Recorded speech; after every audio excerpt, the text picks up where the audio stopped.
Este sábado, en Movimiento Nacional, vamos a tener una comunicación muy especial con Guillermo Moreno, el patriota que ha defendido sin titubeos la industria nacional, el trabajo argentino y la soberanía económica de nuestra patria.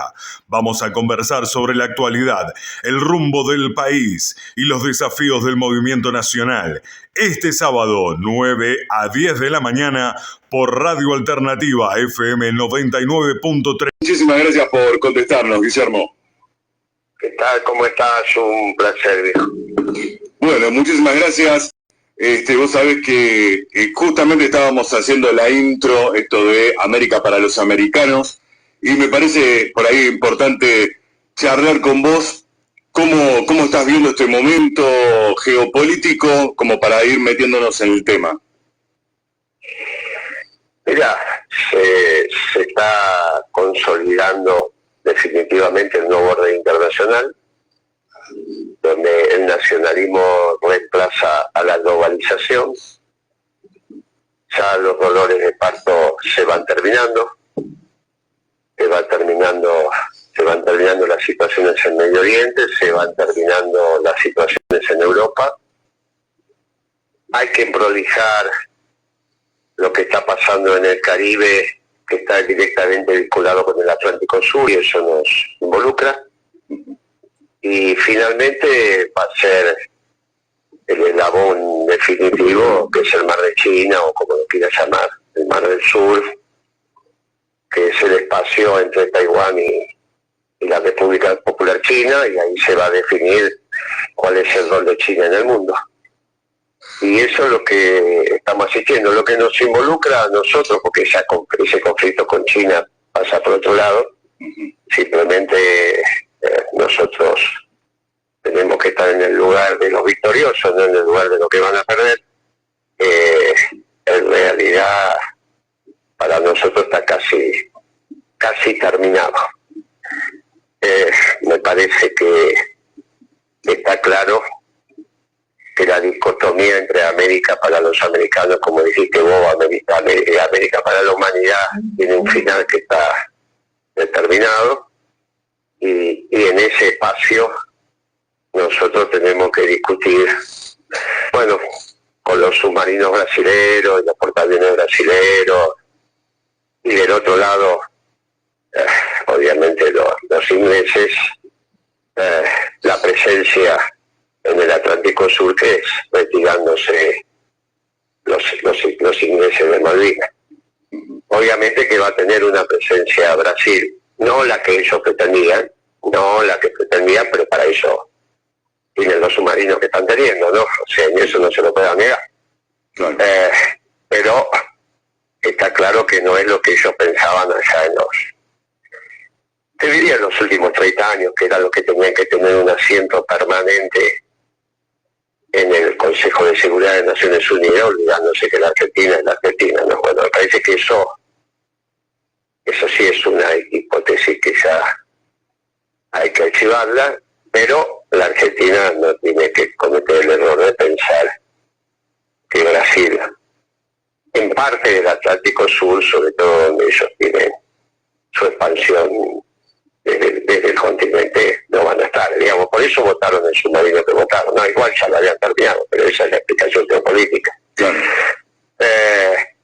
Pero me parece que tiene su lógica, en tanto y en cuanto la Argentina recupere su presencia, que hoy no la tiene, producto de que los ingleses están en Malvinas, que por lo tanto va a garantizar su extensión sobre la Antártida en una discusión con los chilenos, ¿no? Pero los chilenos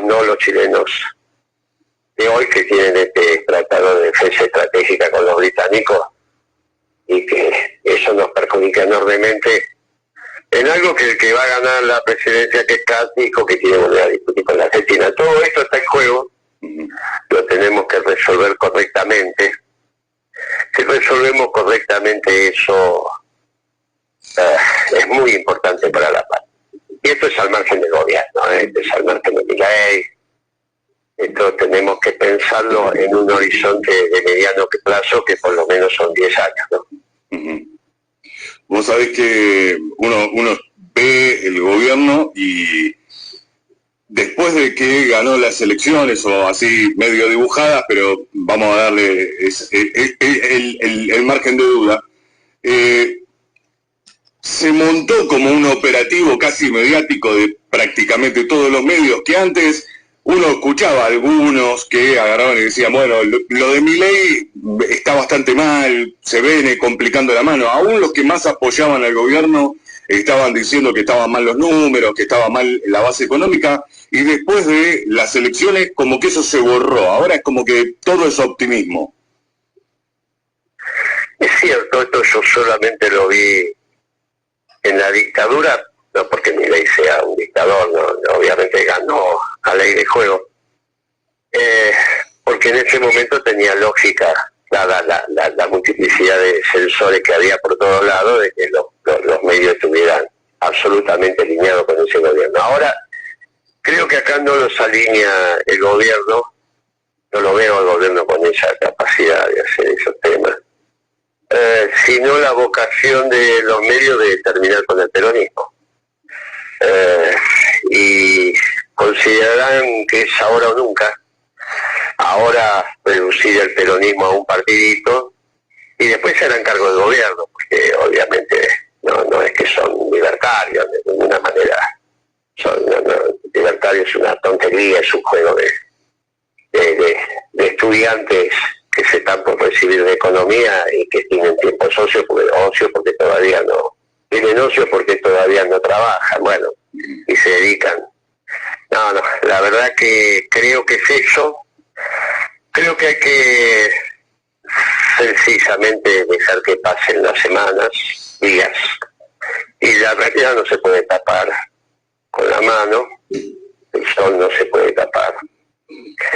Lo que hay que hacer es organizar la causa decididamente y contar bien todos los que somos. Ahí en San Luis es difícil, pero hay que resolver qué es lo que es Popochi, ¿no? Yo cuando lo recibía era peronista, no sé bien qué es ahora, pero a mí me parece que es cuestión de entender, porque si sigue teniendo ciertas concepciones peronistas, alcanza, ¿no? Con que tenga un concepto patriótico, con que entienda esto del alineamiento internacional. A San Luis no le sirve estar alineado con los chinos, ¿no? Le sirve América para los americanos, de ahí hay todo un complejo industrial que puede exportar a la región. Acá siguen cerrando fábricas. Las fábricas históricas de acá de San Luis se están cerrando. Y bueno, vos te imaginás que entonces el gobernador si es América para los americanos, si entiende que la Argentina tiene que ser industrial, muchachos, con eso no alcanza para decir que es peronista. Después que diga lo que quiera, pero con eso nos tenemos que encontrar. Tiene que haber un esfuerzo de los nuestros para intentar disminuir las tensiones y encontrar los mínimos comunes denominadores. Y el gobernador entiende que el destino de San Luis, parte del destino de San Luis es industrial. Y que parte del excedente industrial que se genera en San Luis tiene que ser colocado en la región. Me parece que ya está, tenemos el punto de arranque. Disculpa, Lo demás es ir buscando, el pelo en el huevo. Ahí te estaba escuchando, Daniel, habla, buen día, ¿cómo te va? ¿Qué haces, Daniel? ¿Cómo estás? Bien, bien, ahí te estaba escuchando referente a lo que decías del peronismo. Ahí yo creo que más que desaparecer el peronismo, quieren que el peronismo sea un partidito más. O sea, que sea un... Bueno, desaparecer, perdón, pero tenés toda la razón. Yo lo que quise decir, y lo dije porque quieren transformarlo en un partidito, es el espíritu revolucionario. Ahí estamos, ahí estamos. La participación popular. Ahí estamos. Ahí vas a... No, quise decirlo, por ahí se cortó, porque a veces pasa esto. Cuando dice quiere transformarlo en un partidito. Claro. Por ahí yo venía pensando hace un tiempo que por ahí tendríamos que también nosotros cambiar un poco las consignas, ¿no? Empezar con consignas más revolucionarias. O sea, yo vengo de los 70, soy un muchacho grande. Lo viví muy intensamente al peronismo. Y tengo muchas contradicciones con eso.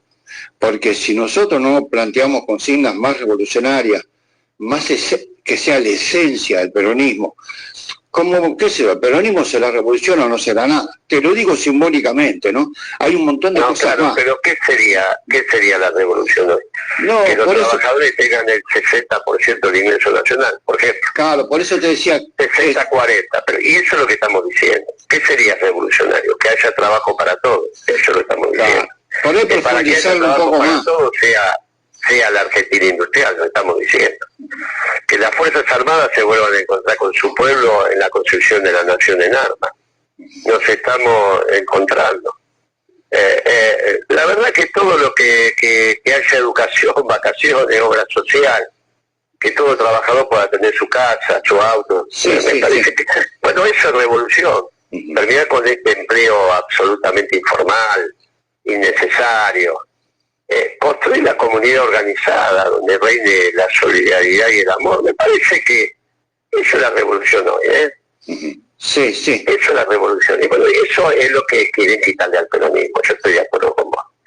Pero no lo van a conseguir, No lo van a conseguir. Es un problema de tiempo, nada más. Sí, estamos de acuerdo. ¿Cómo construir ese amor hacia el peronismo acá en estos 2 años que nos quedan? Mira, lo primero es entender que los partidos son herramientas electorales. Partido Justicialista, Principio de Valores, esto, aquellos son herramientas electorales. La conducción del peronismo es un cuerpo colegiado que fue muy claro siempre, que se llamaba Consejo Superior del Movimiento. Que ahí tienen que estar todos los compañeros, no tenés un problema de que si hay 10 más o 10 menos. No es este o aquel. Eso es entender la política desde el proyecto individual. El proyecto colectivo se tiene que expresar también colectivamente. Yo como consigna, volviendo a lo que decía el compañero, que a veces esto esclarece, ¿por qué vamos a negar la posibilidad de que el gobernador de Salta se tome un café con Cristina? O que Máximo se tome un café con el gobernador de Santa Cruz. O que ustedes conversen con el gobernador de San Luis. Si no hay un tema personal, hay un tema de proyecto. Si ahí están cerrando las fábricas, hay que abrirlas. O a menos que el gobernador quiera que San Luis deje de ser industrial y que se va a tener un lío social muy grande. El problema es que va a dejar de ser gobernador él, porque va a tener un lío, ¿cómo va a manejar la provincia? Se puede imaginar que ya se ha acostumbrado a tener industria, ahora no podés ir para atrás. Esto es como cuando te acostumbras a comer con el tenedor y cuchillo y plato, después no podés comer en el piso, ¿viste? Con la mano y sobre una piedra. Esta es la realidad. Entonces, me parece que ese es el destino que tenemos todos, y en eso, si Kicillof deja de encabezar el ala pro-China en la Argentina, también nos tenemos que tomar un café. Me corresponde a mí pedirle una audiencia. Ahora, mientras encabece el ala pro-China, es muy difícil, porque la verdadera política es internacional, entonces habrá que dividir agua. Y me parece que eso es lo que tenemos que hacer en la próxima semana, que eso quede claro. Miren, muchachos, vamos a esclarecer este tema.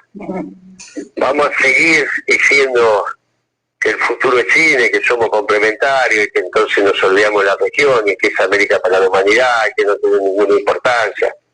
Bueno, eso no sirve, no va a funcionar así. No es posible.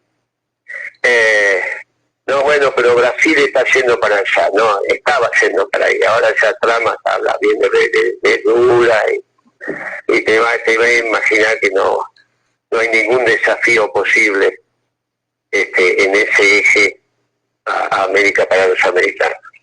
Por eso lo del Caribe está relevante también, ¿no?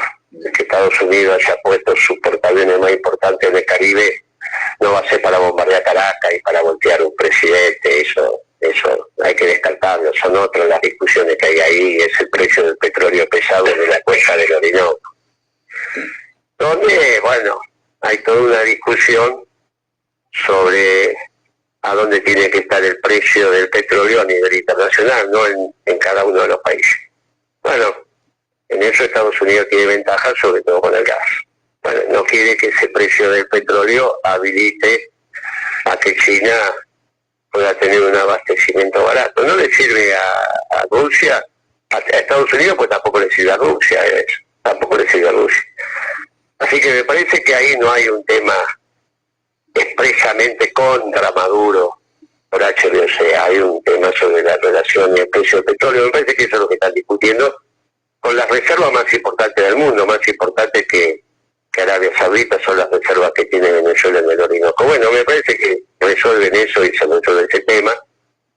Y después, obviamente, Brasil va desandando su camino con los chinos, que también es su camino en los BRICS, o al menos los BRICS como los conocimos hasta ahora, ¿no? Con la hegemonía de China. Bueno, yo creo que el gobernador de San Luis no puede estar en otra propuesta que no sea esto. Igual que el gobernador de Santa Cruz, igual que el gobernador de Salta, no son anarcocapitalistas. ¿Está bien? Ahora, no, lo que pasa es que no tengo dónde con los compañeros, no me encuentro, esto, aquello. Son posicionamientos personales. A mí me da la sensación que más es una discusión personal entre Rodríguez y Poggi que en la profundidad del peronismo de San Luis. Bueno, por ahí lo que hay que hacer es juntar a los dos, juntarse los dos. Me parece que ese es el rol de la militancia peronista y es un rol que puede asumir principios y valores, de juntar las partes, ¿no? De construir los puentes. En fin, y si no, bueno,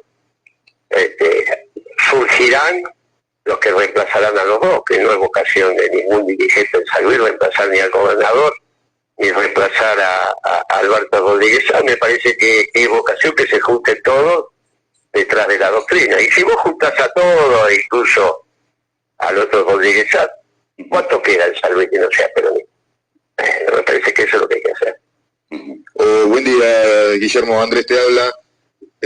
Antes que nada, te quiero felicitar por la unidad de concepción que tienen los compañeros de Principios y Valores. Escucharte a vos y escuchar a Fabián Caputo, que es tu dirigente acá en Merlo, es más o menos lo mismo. Así que felicitaciones por la unidad de concepción. Y una gran persona y muy buen compañero. Gran compañero. Te quería consultar para venir más a lo terrenal. La verdad que la conversación sobre tu visión geopolítica es muy interesante, pero yendo más a lo inmediato, a lo más acuciante que tenemos por delante, que vos lo mencionaste cuando hablabas del peronismo revolucionario, estas transformaciones que está queriendo hacer el gobierno de Milei en el mundo del trabajo. ¿Cómo las vemos? ¿Cómo las podemos mejorar? ¿Cómo las podemos combatir? ¿Cómo es tu visión acerca de lo que está queriendo hacer el gobierno en este sector?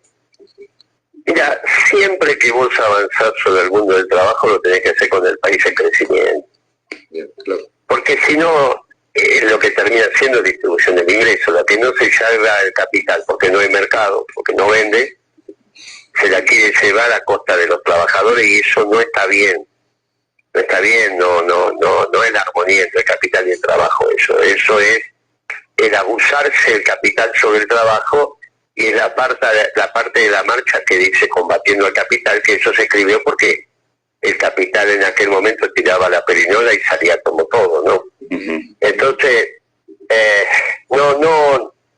todo lo que implique actualizar ritmos de trabajo en función de la tecnología, nadie se va a oponer, nunca se opuso ningún secretario general, nunca. Ahora, el sindicato no estoy diciendo. Ahora, hacer cosas que atenten contra el trabajo y los derechos del trabajador no va a pasar. Este es un gobierno que tuvo una elección de medio término de 40 puntos, que no es una elección, sacó menos de lo que sacó Bullrich en la provincia de Buenos Aires cuando le ganaron a Cristina en el 17.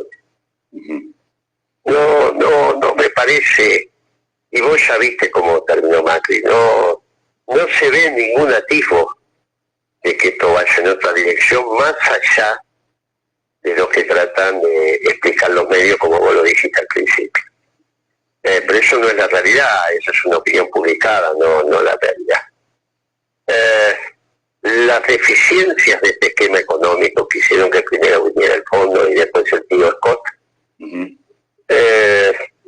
siguen ahí, están ahí. Nada cambió. No es que ahora las empresas son rentables, y no hay sistema capitalista sin empresas rentables. Bueno, Entonces, pero mucho de esa argumentación es, bueno, no importa, porque cierran una industria y se hace un galpón que lo traen todo entero, ¿no? Ya de los chinos, y contratan gente para repartir paquetes que vienen de China. Bueno, eso vos te podés imaginar que de patas cortas. Porque el que no tiene trabajo ya no puede comprar. O sea, ese es el primer movimiento. A los trabajadores despedidos tienen paquetes para entregar. Pero del otro lado tiene que haber alguien que compre. Y vos te vas quedando sin trabajo, se terminó. No, están los dólares de vaca muerta. Primero hay que ver si está. No, de la minería. Bueno, cuando estén. ¿Y qué hacemos con esos dólares? ¿Cómo circula en el pueblo puntano? No circula porque para... Bueno, y entonces, ¿qué es finalmente lo que le pasa a Venezuela? ¿Qué es lo que le pasó a Venezuela? No es que le falta petróleo, le falta rentabilidad empresaria, por H, B o C. Bueno, eso se llama técnicamente enfermedad holandesa. No es que no se estudió en la economía. Es del fin del siglo XIX. Es del fin del siglo XIX. Se llama enfermedad holandesa porque se estudió lo que estaba pasando en Holanda como la decadencia holandesa, fin del siglo XIX, pero no fin, a partir de la segunda mitad, por una flor, que era la amapola. Vos no vas a pensar que la decadencia holandesa tiene que ver con que vendían muy caras las amapolas, ¿no? No. ¿Qué se saca de la amapola? Bueno, después se lo preguntás a los afganos. Entonces, ese producto, que tiene que ver mucho con andar con el vicio, claro, lo que vos haces transformó a Holanda prácticamente en un monoproductor. Y ese monoproductor anuló todos los demás. Holanda era un país industrial, ¿eh?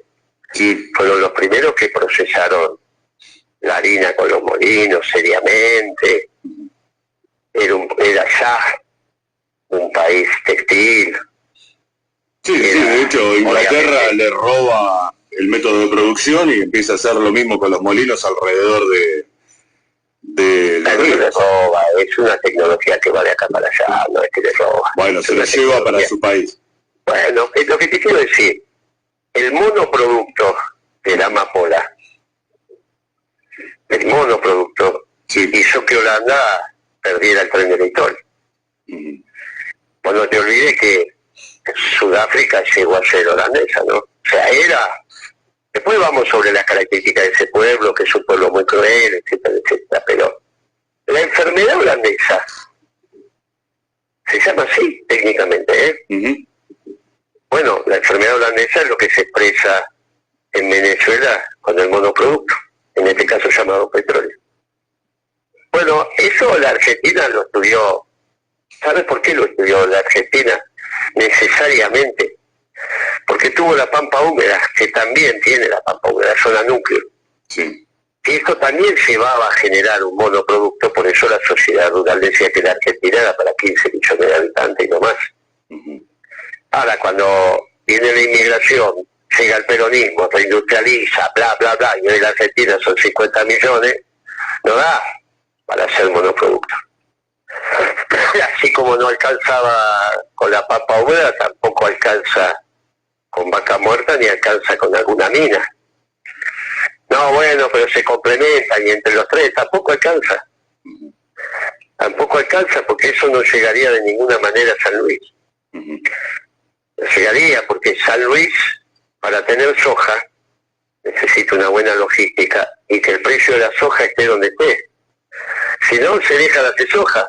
Y de hecho, cuando baja mucho el precio de la soja, tenemos problemas con la soja y el maíz. No, bueno, entonces tenemos que hacer alimento para el ganado. Ah, perfecto, entonces tenés que tener industria cárnica. Para tener industria cárnica ya tenés que tener consumo interno y tenés que tener exportación. Para exportación tenés que tener un tipo de cambio competitivo, porque si no, no te sirve. Hoy, porque esto no es rentable vender a China, porque ya no te alcanza el tipo de cambio. Y tenés que tener consumo interno, que consuma la parte de que tiene que ver con los animales que no se exportan. Pero para tener consumo interno de carne tenés que tener un ingreso que lo permita, y con el asado a 18.000 pesos es muy difícil, ¿no? Sí. Bueno, todo esto hace que vos, para que San Luis pueda vivir en Merlo con el turismo, tenés que tener un mercado interno, amigo. Si no, imagínate lo que va a pasar cuando no hay mercado interno. No hace falta que te lo cuente, ya lo vivieron. Bueno, ese país es lo que está en juego.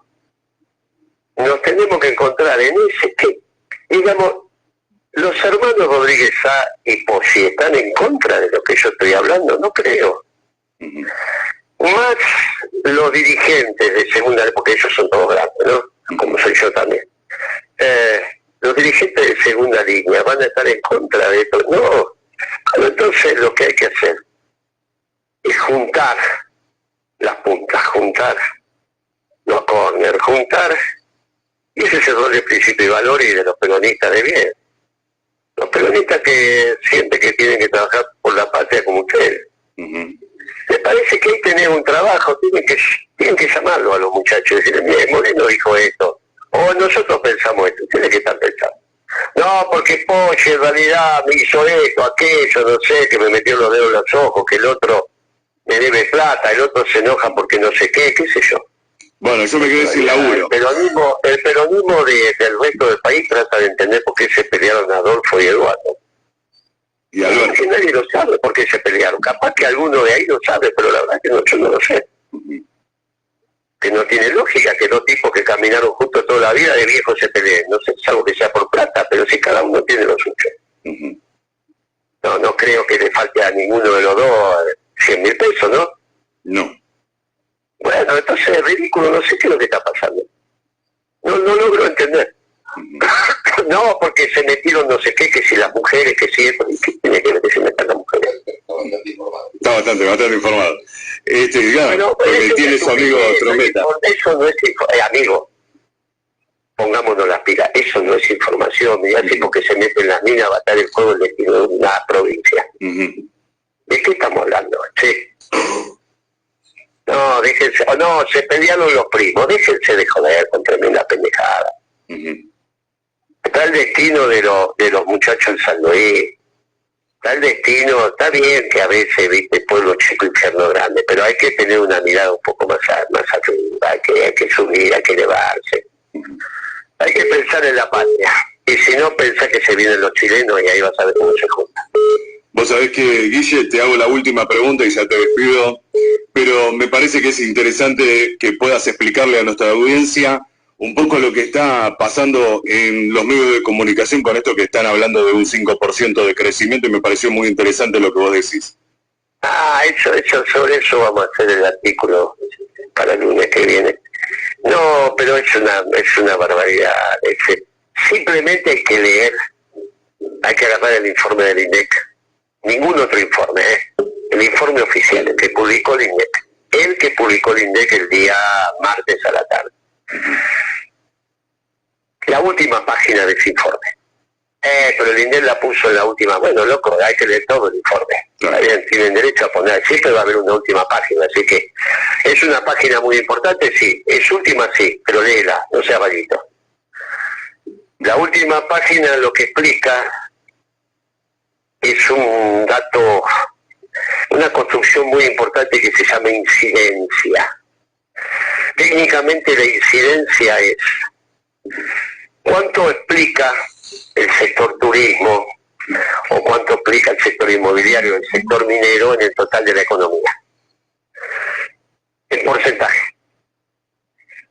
Multiplicado ese porcentaje, porque es obvio que no es lo mismo el turismo en Merlo que el sector industrial en Merlo. Pero ¿qué explica Merlo? No, el sector turístico explica muchos servicios, comercio. La industria la tenemos en Villa Mercedes, para hablar de San Luis. Sí. Yo digo, el Producto Bruto con Merlo. ¿Qué lo explica? Bueno, básicamente el turismo y los servicios. Listo, estamos bien. En Merlo, en Mercedes, la industria. Con eso se entiende que estoy hablando cuando hablo de ponderación. Después que creció, si el turismo crece mucho, Merlo le va a ir bien y a San Luis le va a ir mejor. Si crece mucho la industria, a Mercedes le va a ir bien, a San Luis le va a ir bien y por ahí a Merlo le va distinto. Bueno, así es el país. Así es el país. Hay sectores que su ponderado es el porcentaje que ocupan en el total del producto, y después lo que pasó es con la actividad. Eso se llama porcentaje de crecimiento. Entonces, el último gráfico te explica la incidencia que es la multiplicación de las dos cosas. Si algo es el 30% de la economía y crece el 10%, y entonces creciste un 3%. Es muy fácil de entender. Bueno, cuando vos vas a ese último gráfico, te dice que el crecimiento del 5%, casi 2 puntos, es el gobierno. ¿Cómo el gobierno? No puede ser. Sí, porque hay una cuenta que dice impuestos restados los subsidios. Pero ¿cómo? Bueno, esto es muy interesante.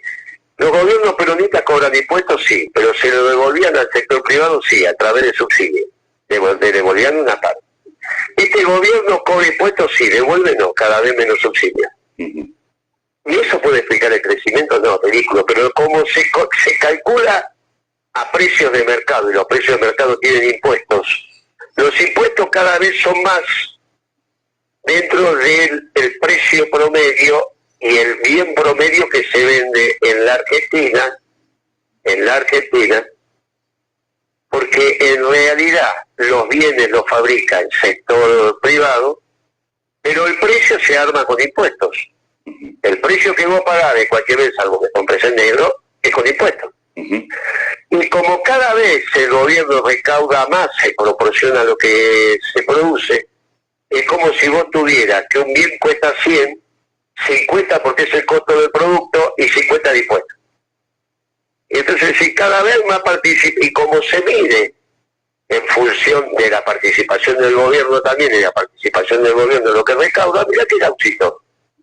Este gobierno que venía a defender al sector privado, resulta que lo está hundiendo. Utiliza el sector privado para financiarse él, y financiar fundamentalmente los desaguisados que está haciendo, porque ese sector que fabrica, que produce bienes y los comercializa, también está financiando al segundo sector que explica por qué creció la Argentina, que es el sector financiero. ¿Cómo se calcula el crecimiento del sector financiero? Entre la tasa que te cobra activa y la tasa que te paga, que es la pasiva. La que te paga por un plazo fijo y la que te cobra por un crédito que te da. Y como la tasa que te cobró, sobre todo en septiembre, fue altísima, ¿te acordás que eran tasas arriba del 100%? Sí. Dicen que el sector financiero aportó mucho al crecimiento de la economía cuando los balances de los bancos que acaban de salir eran todos pérdidas en este trimestre, que termina en septiembre precisamente. Tercer trimestre termina en septiembre. Esos son los balances que aparecieron, dan pérdida para los bancos. Porque tal vez te cobraron una tasa enorme, pero ahora resulta que no pueden cobrar. Quisieron cobrar, pero ahora las familias no pueden pagar y las empresas tampoco. Con lo cual, como no cobran los préstamos, entran en quebranto. Es algo parecido a lo que pasó en Europa, ¿no? Con la crisis con los bancos. Claro. Ahora, primero el gobierno, después los bancos. Y el tercero es más interesante todavía. Porque cuando vos querés saber cómo participa el sector inmobiliario, el sector inmobiliario no es que solo que junta las puntas, sino que se pone dentro del sector inmobiliario todas las propiedades de la Argentina y los alquileres que eso implica, esté alquilado o no esté alquilado, porque está vacío, porque lo ocupa el propietario. Eso se llama imputar. Todas las propiedades de la Argentina generan un ingreso como si estuviera alquilado.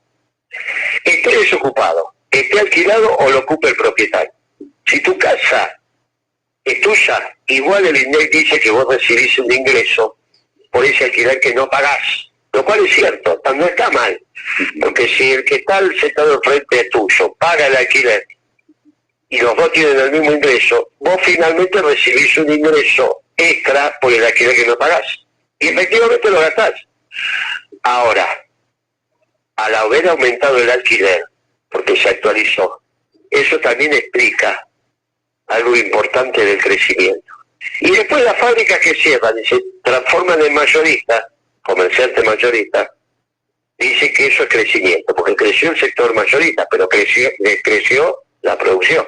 Nadie puede pensar. Claro, hay un boom importador. Entonces el comercio mayorista se expandió. Bueno, esos 4 elementos explican el 4.12 del 5. Cuando uno dice que creció el 5, hay un 80% que está explicado, un poco más del 80% por eso. Pero hay un 65% que está explicado en los 2 primeros, porque tenés un 40% con el gobierno y tenés casi un 15% con, perdón, un punto y medio, que entre los dos te daría 3,5, tenés con los bancos, 1.8, 1.5, 1.4, con los bancos, con lo cual eso te daría un 65%. Es ridículo, no hay ningún crecimiento, y por eso esto, ojo que estás comparando con un mes que está tremendamente horrible como fue septiembre del 24, y la economía estaría creciendo 0,80, ridículo, porque aparte los sectores urbanos, que es el comercio minorista y es la industria y es el turismo, le está yendo muy, muy, muy mal. Bueno, este gobierno está terminado, su economía está mal. Todo lo que hizo que tuviera que venir el Fondo Monetario y después el tío Scott está presente. Y las estadísticas del INDEC te lo indican. Solamente hay que leer los informes hasta el final. Ahora agarran el informe, lo leen de vuelta, llegan a la última página y tratan con ese gráfico que yo traté de describir, reinterpretar lo que acabo de decir. Y van a ver que es exactamente lo que acabo de decir. Pero esta explicación más viral, entran en internet y bajan el informe, que está ahí, INDEC. Piden este informe y se lo ponen ahí en la pantalla, del celular, en la pantalla de la laptop, de la computadora, lo que tengan a mano, de la tablet. Y ahí lo van a ver. Esta explicación, que intentó ser explicando un gráfico, mirando el gráfico se va a entender perfectamente. Arriba dice 5, y después todos los sectores, y en un momento van diciendo cuál es la incidencia. Cuando suman la incidencia, con su positivo y con su negativo, le va a dar 5. Pero cuando ven los de arriba, que son los que más explican, son los sectores que acabo de decir. Una tontería mayúscula. Las estadísticas del INEC están diciendo realmente lo que pasa en la economía. Ojo con eso, que los progres vuelven a decir que el INEC miente. El INEC no puede mentir. No mentía antes, no miente ahora y no va a mentir después. Son 1.500 personas. Simplemente son errores metodológicos que de alguna manera hay que hacer una muestra. A veces se hace con preciosismo metodológico porque lo permite y otras veces no se puede. Pasan estas cosas como con los alquileres, que parece que viola el sentido común hasta que te lo explica. Te mando un abrazo, gracias por tu atención. No sé si se habrá entendido mucho, pero creo que con el gráfico se va a entender perfectamente. No, sin duda, y me parece que también abre la posibilidad de que después lo vayan a buscar y lo sigan viendo, vean el gráfico detallado. Dice Patricia, me sorprendió gratamente Moreno hablando además de San Luis. Y así un montón de mensajes. Guille, muchísimas gracias por estar con nosotros. Organicen el peronismo, muchachos, que es muy importante. Júntenlo a todos, júntense ustedes, que si ustedes se juntan, ellos también se van a juntar. Y si ellos también se juntan, el peronismo gana de punta a punta la próxima elección en San Luis. Como la ganó en esta también. Lo que pasa es que, como decía Perón, hay algunos que son peronistas y todavía no se dieron cuenta, o se dieron cuenta, pero están buscando otro lugar. Pero cuando vos los pinchás y le decís, che, loco, si ya estamos todos más cerca del arpa que de la guitarra, vamos a trabajar por la patria. Se ponen la celeste blanca pegada a la piel y empiezan a trabajar por la patria. Y si no, si no se van a tener que aguantar a los chilenos. Se van a tener que aguantar a los chilenos porque este Katz tiene de verdad. Ya lo volvió a decir ahora que quiere rediscutir la Patagonia con la Argentina. Lo volvió a decir ahora. Y ahora va a ser presidente y tiene el acuerdo de defensa con los británicos. No es un acuerdo de defensa para defender la isla de Pascua. Un abrazo, hasta luego. Muchas gracias, Guille. Un abrazo grande, gracias. Bueno, así pasó con nosotros por el espacio de Movimiento Nacional.